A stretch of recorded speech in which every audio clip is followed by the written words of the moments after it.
तो अब मुझे यही लगता है अगर मैं ऐसे एनवायरनमेंट में ट्रेन करूँगा और मुझे इतना पुश मिलेगा तो आई कैन ओनली इमेजिन कि मेरी फिजिक कहाँ तक जा सकती है। तो I hope and I am sure कि ऐसा होगा कि इन वेरी वेरी सून मैं पूरी की पूरी साल की प्रेप यहीं करने वाला हूँ। तब से ये मैं इसको काइंड लाइक मैं इसको फाइट ही कर रहा हूँ, क्योंकि ये चीज़ हमेशा से मेरे अगेंस्ट ही बोली गई है। बट इसमें मैं यही बोलना चाहूँगा कि जिसका आधार कार्ड, पैन कार्ड, सारे टैक्सेस इंडियन हो, वो अगर वो इंडियन नहीं है तो कौन इंडियन है। ऑल राइट गाइस, तो आज हमारे पास में ना बॉडी बिल्डिंग वर्ल्ड की बहुत सारी अपडेट्स है, जिसमें कि हम सबसे पहले बात करने वाले हैं ब्रेंडन करी की साइड से आने वाली एक बहुत ही शॉकिंग अपडेट के बारे में। दोस्तों आप, मैं और हम सभी ये वाली बात जानते हैं कि ब्रेंडन करी के कोच है अब्दुल्ला अल-ओतावी, बट रिसेंटली हमको पता चलता है कि लगभग 8 साल के बाद में ये दोनों लोग अलग हो चुके हैं। एंड अगर ये खबर सीधा सीधा मैं आपको बताऊं तो ब्रेंडन करी, जो कि हमारे 2019 के मिस्टर ओलंपिया चैंपियन है, उन्होंने रिसेंटली अपने कोच अब्दुल्ला अल-ओतावी से अलग होने की अनाउंसमेंट की है। इन्होंने इन सारी बातों को अपडेट देते हुए अपने इंस्टाग्राम के ऊपर एक पोस्ट भी डाली एंड कोच अब्दुल्ला ने भी इस चीज को एक्सेप्ट किया एंड एक पोस्ट के अंदर बहुत ही पॉजिटिविटी के साथ इन सारी बातों को दोहराया। अब्दुल्ला ने याद किया कि करी के साथ में उनका जो काम है वो स्टार्ट हुआ था 2016 से एंड इससे पहले करी काम किया करते थे विक्टर मार्टिनेज के साथ में, लेकिन जब ब्रेंडन करी और अब्दुल्ला साथ में काम करने लगे तो अब्दुल्ला ने ब्रेंडन करी के पोटेंशियल को पहचाना और उनसे बोला कि आप जरूर विन करेंगे ओलंपिया टाइटल को। एंड आगे चलकर ये भविष्यवाणी सही भी साबित होती है, क्योंकि फाइनली 2019 के अंदर ब्रेंडन करी विन करते हैं Olympia title in open body building. इसके अलावा अब्दुल्ला ने हमें यह भी बताया कि ब्रेंडन करी एक बहुत ही विनम्र, सम्मानित और एक बहुत ही उदार व्यक्ति हैं, क्योंकि ब्रेंडन ने ओलंपिया विन करने के बाद में जो अपनी प्राइज मनी मिली थी उसमें से 20% दिया था अपने कोच को। And at the end Abdullah Al Otaibi Brendan Curry को उनके फ्यूचर को लेकर शुभकामनाएं देते हैं और ये अनाउंसमेंट करते हैं कि आगे चलकर ब्रेंडन करी का जो भी कोच बनेगा वो सचमुच बहुत ही भाग्यशाली पर्सन होगा। बट करंटली दोस्तों देखा जाए तो ब्रेंडन करंटली 15 वीक्स आउट है मिस्टर ओलंपिया 2024 से, और ये देखने के लिए ना पूरा का पूरा बॉडी बिल्डिंग वर्ल्ड बहुत ज्यादा एक्साइटेड है कि आखिरकार ब्रेंडन करी के नेक्स्ट कोच कौन होंगे। हालांकि अगर आपको इसके बारे में ना कुछ भी आइडिया हो तो आप लोग जरूर मेरे साथ कमेंट बॉक्स में शेयर करें। इसके बाद दोस्तों नेक्स्ट मैं बात करना चाहता हूँ लवली सिंह के बारे में, जो कि करंटली 5 वीक्स आउट है दुबई प्रो शो 2024 से। हालांकि ये वहाँ पर प्रो शो में नहीं बल्कि अमेचर बॉडी बिल्डिंग में कम्पीट करेंगे फॉर इस प्रो कार्ड। इनकी फिजिक के बारे में बात करूँ दोस्तों तो सचमुच लवली शर्मा काफी कमाल के बॉडी बिल्डर है। एंड इवन मैं आपको बताऊं तो रिसेंटली एलेक्स टॉपलिन ने ना इनकी बहुत ज्यादा तारीफ की थी और ये बोला था कि इंडिया में एक बंदा है लवली शर्मा, जो कि आगे चलकर एक बहुत ही तगड़ा मेंस फिजिक बॉडी बिल्डर बनेगा। एंड लवली भाई दोस्तों अपने लास्ट शो के अंदर कुछ ऐसा पैकेज लेकर आए थे अपना। एंड आपको क्या लगता है दोस्तों इन सारे अपडेट्स को देखने के बाद में कि लवली शर्मा आने वाले दुबई प्रो शो की अमेचर बॉडी बिल्डिंग में क्या अपना प्रो कार्ड विन कर पाएंगे?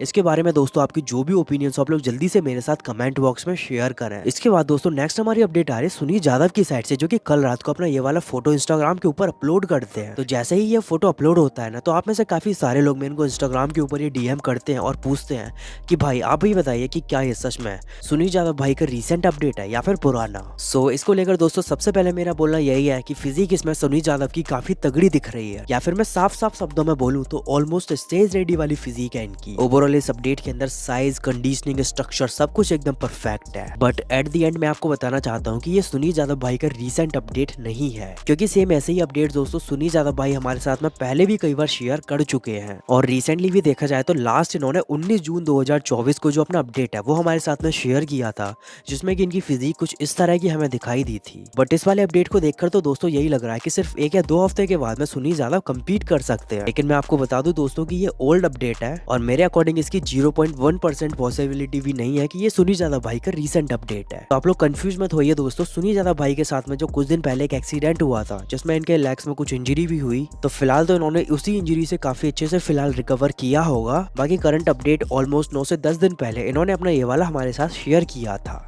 इसके बाद दोस्तों नेक्स्ट हम लोग बात करने वाले हैं विक्टर शेविस के बारे में, जो कि recently Miami muscles pro show 2024 को विन करने के बाद में अपना जो कंप्लीट फिजिक अपडेट है विद वीडियो वो हमारे साथ में शेयर करते हैं। दोस्तों इस वीडियो के अंदर विक्टर काफी अच्छे दिखाई देंगे एंड करंटली ये जो अपडेट है 15 वीक्स आउट है मिस्टर ओलंपिया 2024 से। इस अपडेट के अंदर विक्टर शेविस की फिजिक सचमुच काफी तगड़ी है। ओवरऑल स्ट्रक्चर, हार्डनेस, कंडीशनिंग बहुत अच्छी शो हो रही है करंटली इनकी फिजिक में एंड डिटेलिंग्स भी फिजिक में काफी अच्छी शो हो रही है। और बैक में भी इस समय काफी अच्छी थिकनेस दिखा रहे हैं हैं और मे भी आप लोग नोटिस कर पा रहे होंगे दोस्तों कि इस अपडेट के अंदर जो उनकी लोअर बैक है वो बहुत ज्यादा अच्छी है। इस समय वहाँ आपको बिल्कुल भी फैट नहीं दिखाई देगा। इसके अलावा फ्रंट साइड से वेस्ट भी इनकी बहुत ज्यादा टाइट है। So guys, according to me, Victor चेविस आने वाले मिस्टर ओलंपिया 2024 में अपनी लाइफ का सबसे बेस्ट पैकेज लेकर आ सकते हैं। इसके बाद दोस्तों नेक्स्ट हम लोग बात करते हैं सीबम के बारे में। और रिसेंटली इनका एक फोटो ना बहुत ज्यादा वायरल होता है, जिसको कि आप में से काफी सारे लोग मेरे को डीएम करते हैं। तो मैंने सोचा क्यों ना अपनी ग्रोइंग यूट्यूब फैमिली के साथ में मैं इस वाले अपडेट को भी शेयर करूं। तो रिसेंटली दोस्तों आप लोग एलेक्स टॉपलिन के बारे में तो जानते ही हैं। तो इन्होंने रिसेंटली अपनी एक बॉडी शॉट की ब्रांड खोली है, जिसको कि मेंस फिजिक बॉडी बिल्डर पहनते हैं। एंड इसके प्रमोशन के लिए ये मे भी सीबम का एक फोटो लेते हैं और उनको पहना देते हैं बॉडी शॉट, ताकि और ज्यादा से ज्यादा लोग एक दूसरे के साथ में इस वाले फोटो को शेयर कर रहे हैं। एंड मैं आपको बता दूं दोस्तों कि ये एक छोटा सा क्लिक वेट है, कभी कभी करना जरूरी होता है, बट मुझे उम्मीद है कि जिस तरह आपने सीबम को मेंस फिजिक बॉडी शॉट्स के साथ में देखा है तो ये वाला अपडेट आपको पसंद आया होगा। बाकी मैं आपको बताना चाहता हूँ दोस्तों कि सीबम का ऐसा कोई भी प्लान नहीं है कि वो अपनी कैटेगरी को स्विच करें मेंस फिजिक में। हालांकि ओपन बॉडी बिल्डिंग को लेकर दोस्तों मैं ये बताना चाहता हूँ कि सीबम इसको लेकर बहुत बड़ी चाहत रखते हैं कि वो अपने रिटायरमेंट से पहले कम से कम एक बार ओपन बॉडी बिल्डिंग कैटेगरी से कम्पीट करें। एंड आपके क्या ओपिनियन है दोस्तों कि अगर सीबम ओपन बॉडी बिल्डिंग से जाते हैं तो क्या ये वहाँ पर टॉप 10 में प्लेस हो पाएंगे? इसके बारे में ना दोस्तों आपके जो भी ओपिनियन हो आप लोग जल्दी से मेरे साथ कमेंट बॉक्स में शेयर करें। इसके बाद दोस्तों नेक्स्ट अपडेट आ रही है हमारी भुवन चौहान की साइड से। एंड लास्ट वीडियो के अंदर मैंने आप सभी को बताया था कि रिसेंटली मुकेश गुरुजी और भुवन चौहान के बीच में एक बहुत बड़ा कोलैबोरेशन होता है, एक मीटअप होता है। तो इस मीटअप में मुकेश गुरुजी और भुवन चौहान के बीच में काफी सारी बातें होती हैं, जिसमें कि कई मुद्दों को क्लियर किया जाता है। तो आप इस वीडियो को एंजॉय कर सकते हैं दोस्तों। तो भैया फर्स्ट मेंस फिजिक एथलीट भुवन ही है जिन्होंने इंडिया को रिप्रेजेंट किया। मैंने उस दिन भी अपनी उसमें बताया था लेकिन कई लोग आपको इंडिया से रिलेट नहीं करते कि वो तो बाहर रह के करते हैं। तो मुझे ये बताओ, आप बाहर रह के करते हो, आपको क्या वहाँ इजी हो है गेम करना? ये चीज़ काफ़ी टाइम से हो रही है। आई थिंक जब से मैंने अपनी शुरू करी है ये जर्नी, तब से ये मैं इसको काइंडा लाइक मैं इसको फाइट ही कर रहा हूँ, क्योंकि ये चीज़ हमेशा से मेरे अगेंस्ट ही बोली गई है। बट इसमें मैं यही बोलना चाहूँगा कि जिसका आधार कार्ड, पैन कार्ड, सारे टैक्सेस इंडियन हो, वो अगर वो इंडियन नहीं है तो कौन इंडियन है? तो मेरा मेन, मैं पढ़ाई करने वहाँ गया था। एंड मैं ये नहीं बोलूँगा कि वहाँ पे मुझे ज़्यादा आसानी पड़ी है, क्योंकि जैसे मेरे को अभी हिमांशु यहाँ के सारे लोगों के बारे में, आप लोगों के बारे में बता रहा था, वो अपने स्ट्रगल्स के बारे में बता रहा था, तो मैं उसको यही रिलेट कर रहा था कि जो मेरे स्ट्रगल्स हैं वो ऐसे ही थे, बट हो सकता है इससे ज्यादा ही हो, क्योंकि मैं एक दूसरी कंट्री में था और काफी बजट में था। जैसे कि आप लोग सब हो एक बजट में हो, वो भी मुझे ये बता रहा था कि सब यहाँ पे बजट पे आते हैं। तो मैं भी बहुत लिमिटेड बजट से वहाँ पे गया था स्कॉलरशिप्स पे। अगर मेरे को स्कॉलरशिप्स नहीं मिलती तो मेरे पेरेंट्स अफोर्ड नहीं कर पाते। सिर्फ स्कॉलरशिप्स की वजह से मैं जा पाया। और जब मैं वहाँ गया, जब मैंने शुरू करी है बॉडी बिल्डिंग, तो सबको पता है यहाँ पे कि यहाँ का खर्चा कितना होता है, हाई प्रोटीन डाइट का, इन सब चीजों का। तो वहाँ पे भी उतना ही होता है। तो मुझे जॉब्स करनी पड़ी, पार्ट टाइम जॉब्स, क्योंकि स्कॉलरशिप से सब ट्यूशन मिलती है, थोड़ा बहुत लिविंग पेरेंट्स दे रहते हैं, बट खाने का तो मतलब आपके एक्सपेंसेस 10 गुना बढ़ जाते हैं नॉर्मल खाना जो खाता है बॉडी बिल्डर। तो उसकी वजह से जो मैंने जो स्ट्रगल्स किए हैं मेरे एक अलग तरीके के हैं। बट हाँ, मैं से वहाँ पे अपनी पढ़ाई करने गया, उसके बाद अपना 2 साल जॉब किया और फिर मैंने ये बॉडी बिल्डिंग फुल टाइम करने की कोशिश करी। और कोशिश अब ये है कि यहाँ पे अब ऐसा हो गया है कि अब मैं अपना फुल टाइम ये कर सकता हूँ। और मैं इंडिया में अभी एटलीस्ट 4 से 5 महीने मैं बिताता हूँ, 6 से 7 महीने मैं वहाँ बिताता हूँ। एंड धीरे धीरे वो बढ़ रहा है। पहले 1 महीने हुआ, फिर 2 महीने हुआ, अब 4 महीने में रहता हूँ। हो सकता है अब 6 हो जाएगा नेक्स्ट ईयर पे, 1 साल भी। बट अभी मेरे पास कोई रीज़न नहीं है कि मैं बाहर रह रहा हूँ। रीज़न पहले से पढ़ाई का था और फिर जॉब का था। अब कोई रीज़न ऐसा है नहीं, एक्सेप्ट फॉर मेरे जो डॉग्स वगैरह है वो वहाँ पे है। तो एक बार मेरे को अपना करना पड़ेगा कि मैं उनको कैसे यहाँ लाऊंगा। But as far as Indian goes, कि मैं तब भी इसी चीज़ पे प्राइड फील करता था कि जब मैं जॉब करता था कि एज एन इंडियन मेरे को एक कैनेडियन कंपनी में जॉब मिल रहा है और मैं as an immigrant, international student बोलते हैं, मेरे को वहाँ पे जॉब मिल रही है। और you know as an Indian it feels proud कि आप उनके साथ काम कर रहे हो। और फिर जब मैं बॉडी बिल्डिंग में आया तो भी एक प्राउड फील होता था कि जब मैंने कम्पीट किया है, मैंने सारे कैनेडियंस, अमेरिकन्स के साथ कम्पीट किया है। उसमें डिफरेंट एथनिसिटीज होती है, एशियंस होते हैं, ब्राजीलियंस होते हैं, अफ्रीकन्स होते हैं, अमेरिकन्स होते हैं। So being an Indian at that time, उस समय भी मैं इकलौता ही इंडियन था जो उनके बीच में कम्पीट कर रहा था। एंड प्रो कार्ड मैंने अपना लिया, फिर प्रो शो जीता, फिर वहां से ओलंपिया गया। और अब फाइनली अमित ऐसा एक है जो आएगा और साथ में खड़ा होएगा। नहीं तो अभी तक तो अकेला ही रहता था, अकेले ही झंडा उठा रखा था। हाँ, कि बाकी सारी कंट्रीज में 3-3, 4-4, आई मीन ब्राजील के तो 12-15 लोग आते थे टीम में, और मैं वहाँ पे अकेला कोशिश करता कि सबसे थोड़ी बहुत बातें कर लूँ। बट इंडिया की बातें जो तेरा हमारी लैंग्वेज में एक बात हो जाती है, एक अलग तरीके का एक होता है फन जो आपको यहाँ मिलता है जब आप यहाँ वर्कआउट करते हो। आई एम वेरी हैप्पी कि फाइनली, मैं तो कई टाइम से बोल रहा था कि ये हो, and I am very glad कि फाइनली ये अब होएगा कि 2, फिर 3, फिर 5 और फिर 10। ये रास्ता दिखा दिया आप लोगों ने, या हम कर सकते हैं। एंड आई होप कि आप लोग में से भी आए और जितना ज्यादा आ सके बिल्ड्स अ कॉमराडरी। जो आप लोग जैसे आपको यहाँ मजे आते हैं ना वर्कआउट करने में एक टीम में, ओलंपिया में भी ऐसा ही माहौल होता है। एंड वही मैं चाहता हूँ कि 2-3 दिन पहले लोग वर्कआउट करें, सारे कोचेस साथ में आए,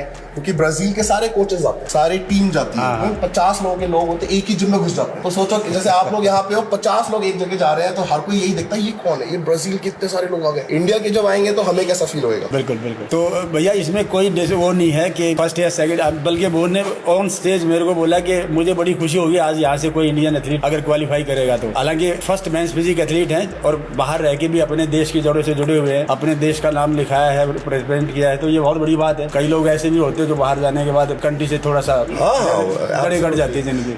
मैं एक चीज जरूर ये बोलना चाहूंगा कि मेरे लिए एक चीज एक्चुअली काफी डिफिकल्ट रही है टू चूज कि क्या मेरे को वहाँ पे वहाँ के लोगों के साथ क्या मुझे अपने आप को लिंक करना है या मुझे अपनी इंडियन रूट्स के साथ करना है। और ये चॉइस मेरे लिए आसान नहीं थी, इन द सेंस कि जब मैं यहाँ पे रिप्रेजेंट करता हूँ और लोगों से बात करता हूँ या जो भी है, जो भी लोगों को बोलना है, वहाँ पे मैं उनको रिप्रेजेंट नहीं करता, फिर भी मैं वहाँ रहता हूँ, तो इतना आसान नहीं है कि वहाँ पे भी लोगों को यही लगता है कि मैं वहाँ पे रह रहा हूँ तो यहाँ से क्यों नहीं रिप्रेजेंट एग्जैक्टली कि मैं वहाँ पे क्यों नहीं कर रहा। क्योंकि कनाडा का मेंस फिजिक में सिर्फ 2 एथलीट अभी तक गया, मैं ये भी बता दूँ, और कोई गया नहीं है, और मैं पहला था और 2 और बस गया, इतने ही है। तो वो भी यही चाहते हैं, वहाँ की भी जो फेडरेशन है वो यही चाहती है कि मैं रिप्रेजेंट करूँ। मेरे पास चॉइस थी, राइट, बट चॉइस ये थी कि उस पर कोई चॉइस है ही नहीं। वहाँ पे मैं 4-5 साल मैंने बताया, यहाँ पे मैंने अपना बचपन सारा, मैं पहला यहाँ हूँ, मेरी सारी फैमिली यहाँ पे, कोई भी फैमिली बाहर नहीं है। तो ऑब्वियसली इट्स अ प्राइड कि इंडिया में इंडिया का ही करना है, इंडिया में रहना है, एंड देन वापस तो मुझे एट सम पॉइंट आना ही है। तो ये भी सच है कि ऐसा नहीं है कि इसलिए मैंने अपनी इंडियन सिटीजनशिप रखी हुई, क्योंकि मेरा अल्टीमेटली आना तो वापस यही है। अभी तो खैर अभी मैं 30 का मैं टर्न हुआ, तो अब हो रहा है कि फैमिली प्लानिंग होगी, ये होएगा वो होएगा, फिर जाके जब एक जगह आपका बनता है then you want to live. अभी तक तो यंग में तो होता है कि कहीं भी रह लो। बिल्कुल। और ये भी है कि अभी तक लोगों को ये था कि वो तो बाहर रह के करते, तो इसलिए पता नहीं लगता होगा कि उनके लिए इजी हो गया होगा। अब यहाँ से भी एक एथलीट क्वालिफाई कर ही गया है, और मुझे लगता है आने वाले टाइम में और भी एथलीट आपको नजर आएंगे। एब्सोल्युटली, आई थिंक ये चीज़ काफ़ी टाइम पहले से शुरू हो जानी चाहिए थी, अब हो रही है, और मैं चाहता हूँ और लोग जाएं। एंड ये जो फर्स्ट इंडियन वाली चीज़ है, आई मीन जो भी जिसको बोलना है, एटलीस्ट ये चीज़ है कि अब ये अब बंद हो जानी चाहिए। आई होप उसकी जरूरत नहीं है इसके बाद आई डोंट थिंक कि कुछ होना चाहिए। फर्स्ट और सेकंड थर्ड क्या आपने इंडिया को रिप्रेजेंट किया, वहाँ के लिए क्वालिफाई किया, या। और तो अच्छी बात है ना। एक एथलीट गया, दूसरा गया, तीसरा भी कभी जाएगा कोई। आई थिंक 5-10 कितने भी लोग, हमारा लाइनअप इस बार बहुत अच्छा था मेंस फिजिक में, खास तौर पे 100%। इस बार लाइक सारे अच्छे प्रोस थे, and her pro show, I think her pro show India का और ज्यादा कम्पिटिटिव हो रहा है। नए प्रोस बनते हैं, इस बार 2 बने, मुंबई में अब 3 बनेंगे। सो नए प्रोस आ रहे हैं, सबके लिए मोटिवेशन होनी चाहिए बिल्कुल कि अमित जीता है एज अ न्यू प्रो। और हमारे एथलीट्स में पोटेंशियल की कोई कमी नहीं है, आपको पता ही है। आप यहाँ से रह के बड़े हुए हो। बिल्कुल। मैं आपसे पूछना चाहता हूँ कि अभी ये जो यहाँ पे जो बॉडी बिल्डिंग सीन है, आप तो बहुत टाइम से ये कर रहे हो, बहुत टाइम से आपने कम्पिटिटिव बॉडी बिल्डिंग करी है, और फिर आप इतने टाइम से कोचिंग भी कर रहे हो। पिछले कुछ सालों में आपको क्या फ़र्क दिखता है विद इन दी इंडस्ट्री, जो पहले आपके टाइम में जब आप कम्पीट करते थे और अब में आपको क्या फ़र्क दिखता है as in Indian industry body building? एक तो नंबर बड़ा हो गया, जो बच्चे गेम के लिए आते हैं वो बड़ा नंबर हो गया है, खास तौर से मेंस फिजिक में बहुत बड़ा नंबर हो गया है। दूसरा, पेरेंट्स भी अब हमें तो ज़बरदस्ती गेम में आना पड़ा था, पेरेंट्स अलाउ नहीं करते थे। अब पेरेंट्स खुद मेरे पास आते हैं, अपने बच्चे को छोड़ के जाते हैं यंग एज में। हमने तो बड़ा लेटर एज में शुरू किया गेम, तो एक ये भी चेंज है। दूसरा, अब गेम में इनकम सोर्स भी बन गया, किसी को सोशल मीडिया से, किसी को ऐसे कोई अपना सेंटर चला जाए, कोई कोचिंग भी करना चाहे तो उसके लिए बहुत ऑप्शन मिल जाते हैं। तो पहले बिल्कुल पूरा घर पे डिपेंड था, शो से कोई पैसा मिलता नहीं था, वो तो होता ही नहीं है मैच्योर में, आपको पता ही है।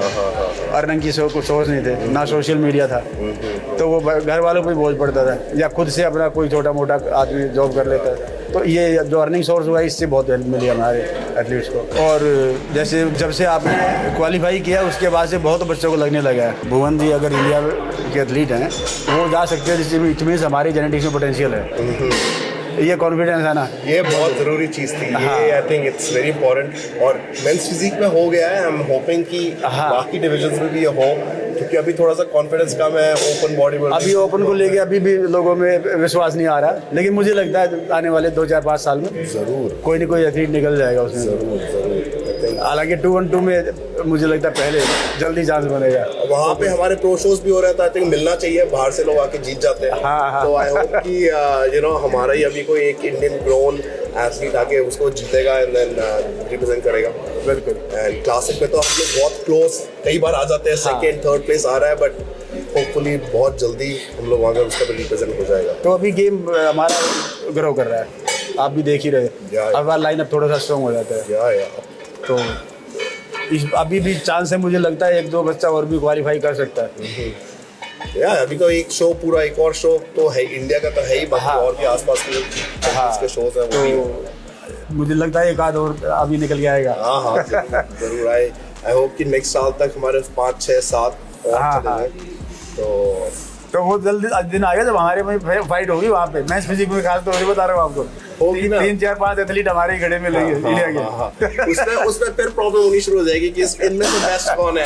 एक साल कोई होएगा, फिर नेक्स्ट ईयर कोई और हो जाएगा, फिर लड़ाई शुरू हो जाएगी। सबकी नजर एक पे रहती है हमारा एथलीट है, उसी में फिर लड़ाई शुरू हो जाएगी। बट चलो एटलीस्ट तो आई होप कि यहाँ पे मेरे को और मैं आऊँ, और ये सब देखने का मुझे ये लगता है कि इंडिया में मेरे को ज़्यादा प्रेप करनी चाहिए। ऐसा पुश मिलेगा मुझे, क्योंकि मैं वहाँ पे ज़्यादातर अकेले ट्रेन करता हूँ, तो मुझे ये लगता है अगर मैं ऐसे एनवायरनमेंट में ट्रेन करूँगा और मुझे इतना पुश मिलेगा, तो आई कैन ओनली इमेजिन कि मेरी फिजिक कहाँ तक जा सकती है। तो I hope and I am sure कि ऐसा होगा कि इन वेरी सून मैं पूरी की पूरी साल की प्रेप यहीं करने वाला हूँ। सो होपफुली यहाँ पे मैं दोबारा आऊँगा इसी जिम में, एंड देन और ट्रेन इसी तरीके से मैं करूँगा कि और लोग मुझे पुश करें, मैं उनको करूँ, एंड देन सब आगे बढ़े। सो मैं थैंक यू बोलना चाहूँगा मुकेश जी को कि हम लोगों ने ये टाइम निकाला, एंड देन इन्होंने मेरे को इतने अच्छे से यहाँ पे वेलकम किया एंड देन ट्रेन किया। मैंने काफ़ी सारी चीज़ें भी सीखी हैं, एंड आई होप कि जो भी चीज़ें मैं पोजिंग में सिखा पाया, इट्स यूज़फुल, जो भी जिन लोगों को भी मैंने सिखाया। एंड आई होप कि इसी तरीके से लोग अपने आप एक दूसरे को सपोर्ट करें, मोटिवेट करें, and then we move together as a team instead of fighting amongst each other. So I am very glad कि यहाँ पे एक ऐसा माहौल मुझे देखा है कि it's a very much team environment, जो आई एम श्योर गुरुजी ने खुद अपना बनाया है, हम सबको सिखाया है कि it's a team effort, it's not a one person effort. और एक बहुत बड़ी बात है, एक चैंपियन ही ऐसी बात कर सकता है। अभी भुवन ने आते ही मुझे ये बोला कि गुरुजी अभी शुरुआत है, पहले मेरा सिलेक्शन हुआ, चलो वो फर्स्ट और सेकंड की बात नहीं कर रहा मैं, अभी अमित का होगा, आने वाले टाइम में बहुत जल्दी हमारे मल्टीपल एथलीट्स उस स्टेज पे जा सकते हैं। मुझे पूरी उम्मीद है, इतना पोटेंशियल हमारे Indian athletes. Thank you. Thank you so much.